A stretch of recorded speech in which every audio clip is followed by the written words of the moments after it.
this is the base of my edge. This is called the penny stock framework. Basically, is when you have a stock that hasn't done anything and it starts to perk, it starts to get a lot of attention, a lot of volume.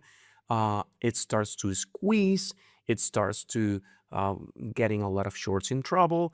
Then a lot of people try to get in. Then you have the blow off top right here, and then you have um, that backside where the dump begins, and you will have lack of volume because the stock starts losing attention, and then you will have that fade and the stocks gets crashed or gets destroyed.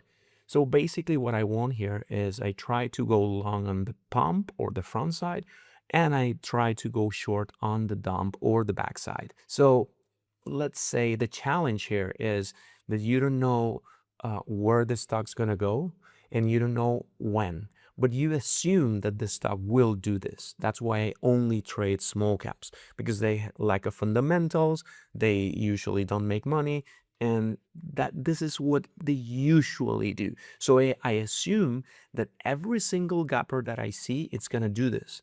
The challenge would be that I don't know if this is going to take pre-market, this is going to take a day, this is going to take 3 days, or even a week or 20 days.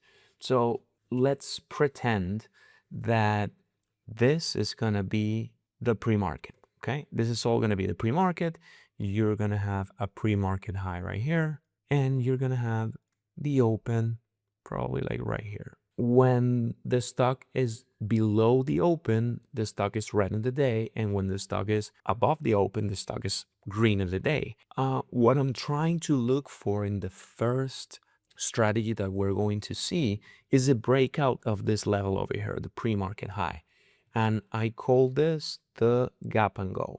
And it's only what I want to see is a breakout of that level. And it's very, very important that you align the fundamentals with the technicals. It's not only that, it breaks the pre-market high and that's it. No, what you want to see is first, you want to see more volume than the open and then this level over here. And then you want to see a good catalyst. You don't want to see a lot of dilution, and you don't want to see a few things that obviously I cannot dig into right now. But mostly what you want to see is that pre-market high breakout. And I have an example here that I did it with a stock called ACTH. That stock, as you can see here, you have the pre-market high, you have the open right here. The stock is below the open right on the day. Then it has a red to green, and then it's getting that pre-market high, and you see that the volume is increasing. So that's what I want to see here. Basically, I want you to see how I did it. What I want is start buying on the retracement through those levels over here, and that's why you see me here putting a lot of orders, a lot of buying orders. And what I want is try to trail it and try to, whenever the stock is making new highs, I want to keep buying. And I do it with a technique called recycling shares, which I really don't recommend because it's very, very, you have to be very skillful in order to do it. And that's why what I think is very, very replicate that you can replicate is the doing the pre-market high breakout. I'm taking this 550 as a stop level. And what I'm going to do is every single time the price tries to go to that level, I'm going to try to buy.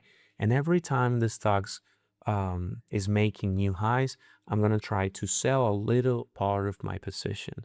And that's how I do or I buy that breakout level. I'm going to fast forward a little bit so you can see, as you can see, the 6 was the level of the breakout. It was 5, yeah, like 580, something like that. So every time the stocks goes to that level, I want to buy. And every time it perks a little bit, I'm trying to de-escalate my position. And that's pretty much how I do this. I made probably like $10,000 on this trade. And what I want you to see is when this the trade ends. As you can see here, the stock uh, still is making new highs, but it's trying to consolidate a little bit. And every time the stock is making new highs, I'm going to keep buying and I'm going to do a trailing stop, because remember that now you cannot have that stopping the 550 as we said before, because it's making new highs. So I'm trying to do the trailing stop with the VWAP. The VWAP would be like my stop, let's say. And whenever you see the stock consolidating like this, it's when I stop. And that's how I attack, or how I use that pre-market high breakout. It's one of the strategies that has given me more money in my career. So every time you see that pre-market high breakout goes off, it's a very good opportunity to go long. And the other one that I want to show you is the first red day. So first red day, it's just picture that this, let's say, just picture that this is a candlesticks, and you will see that this